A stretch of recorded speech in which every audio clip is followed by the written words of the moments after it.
प्रभु यीशु के सामर्थ्य नाम में आप सबको जय मसीह की प्रेज द लॉर्ड। आइए आज के मनन के लिए हम परमेश्वर के वचन को निकालें।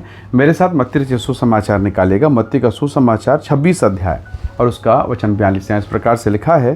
फिर उसने दूसरी बार जाकर यह प्रार्थना की, हे मेरे पिता, यदि यह मेरे पिए बिना नहीं हट सकता तो तेरी इच्छा पूरी हो। Praise the Lord, hallelujah. प्रभु के लोगों पर प्रभु यीशु मसीह की प्रार्थना देखिए। गतसमनी के बगीचे में प्रभु यीशु मसीह प्रार्थना करते हैं। मनुष्य जाति के पाप उद्धार, उसके निवारण के लिए यीशु मसीह को क्रूस पर चढ़ना है, एक भयंकर पीड़ा से होकर गुजरना है। प्रभु पिता परमेश्वर से प्रार्थना करते हैं कि पिता, अगर यही मार्ग है, यह हट नहीं सकता, टल नहीं सकता, या इसके अलावा और कोई उपाय नहीं, तो हे पिता, तेरी इच्छा पूरी हो। Praise the Lord, hallelujah. प्रभु के लोगों, मनुष्य ने, आदम और हव्वा ने, जब तक उसने आज्ञा का पालन किया, वो अदन का जो बगीचा है वो संपूर्ण रीति से बगीचा था। उसमें कोई कांटा नहीं, कोई परेशानी नहीं, किसी प्रकार से ऊंट कटारे नहीं। परंतु जिस दिन उसने आज्ञा को तोड़ा, बगीचा वही था, जगह भी वही था, लोग भी वही थे, स्थान भी वही था, वहाँ जो कुछ था पहले जैसा ही था, पर अब उसमें ऊंट कटारे आने शुरू हो गई। वो पीड़ा का कारण हो गया। और आज भी देखिए, आज कितने सारे माली इस पूरे संसार भर में यही काम करने के लिए बगीचे में बुलाए जाते हैं कि माली साहब आइए, ये ऊंट कटारी, ये घास, ये बिना मतलब की चीज़ें उग गई हैं, इनको काटिए, इनको छांटिए, इनको साफ कीजिए। यही उनका काम है। बाइबल बताती है, परमेश्वर के वचन में बताया गया है कि मनुष्य ने जब तक उसने पाप नहीं किया, जब तक वो आज्ञा में थे, तब तक, जब वो पाप में नहीं थे, पवित्रता में थे, परमेश्वर के अद्भुत आशीष थे।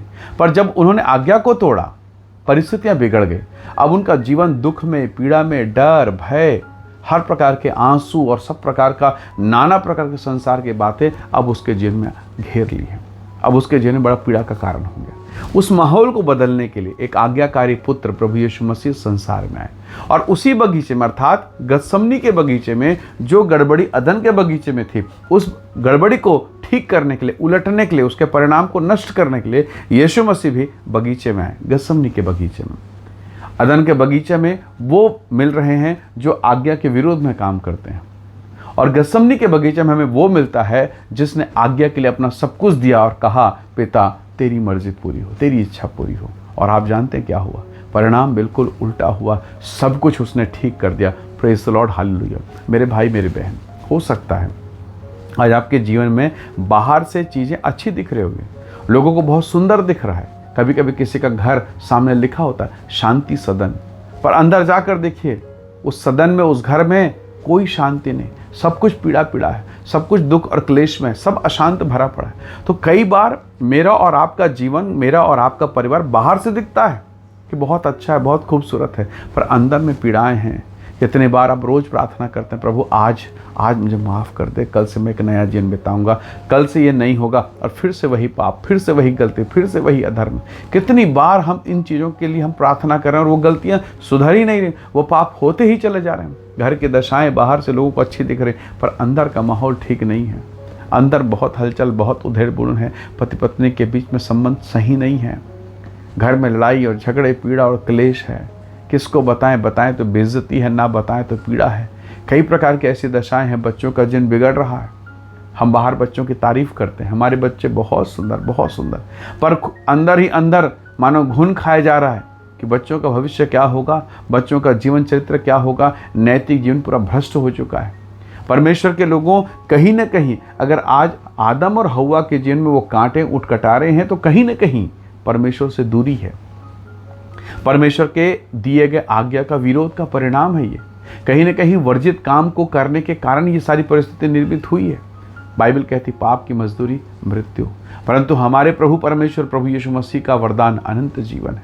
तो प्रभु के लोगों, यदि मैं मसीह को देखता हूँ, गतसमनी का बगीचा, पीड़ा का स्थान, दर्द का स्थान, प्रार्थना के स्थान, अगर वहाँ प्रभु को मैं देखता हूँ तो मैं देख पाता हूँ उसने सब कुछ ठीक कर दिया।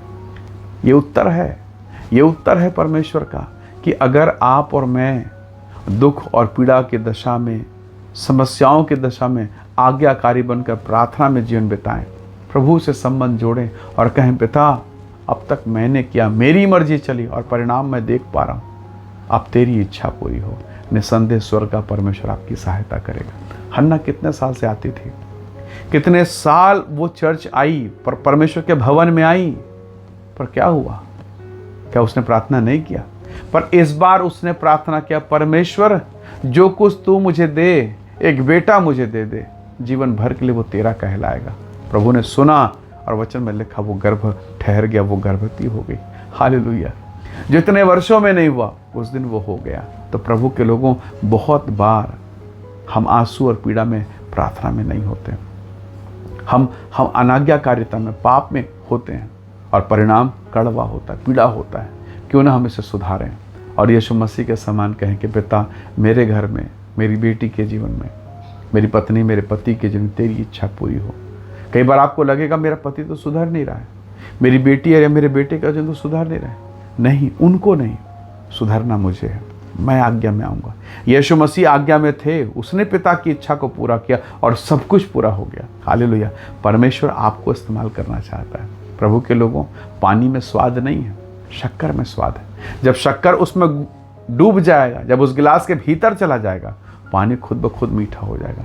आपको बदलने की आवश्यकता है, आपको समर्पण करने की आवश्यकता है। फिर जहाँ आप जाएंगे उसकी उपस्थिति होगी, जहाँ आप जाएंगे वो पुराना दाखरस उसके सामने फीका हो जाएगा। हालेलुया। तो प्रभु के लोगों, परमेश्वर चाहता है कि वो आपको ब्लेस करे, वो आशीषित करे, वो आपका अनुग्रह से भरे। इसलिए मिठास आपके भीतर में डालेगा, ताकि जहाँ आप जाएं सब कुछ मीठा हो जाए। हालेलुया। जहाँ जहाँ यीशु गए, मृत्यु जीवन में परिवर्तित हो गया, आंसू आनंद में परिवर्तित हो गया। वही यीशु अगर आपके भीतर हो और आपको प्रभु इस्तेमाल करे, तो सोचिए क्या होने वाला है। हालेलुया। आइए दुआ करें, अपनी परिस्थितियों को, अपने घर को, चाहे वो अदन के माहौल के जैसा क्यों ना हो, प्रभु के हाथों में सौंपे और कहें कि खुदावंद दया कर, गतसमनी के समान दुआ कीजिए और कहिए कि पिता तेरी इच्छा पूरी हो जाए। आइए दुआ करें। प्रेमी अनुग्रहकारी स्वर्गीय पिता, मेरे प्रिय भाई बहनों के जीवन को मैं आपके हाथों में सौंपता हूँ।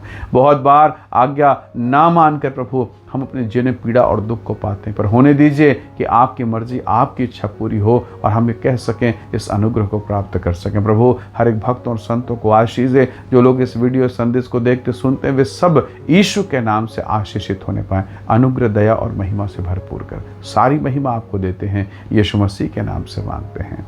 आमीन, आमीन। प्रभु आप सबको बहुत से आशीष दे। Praise the Lord. जय मसीह की।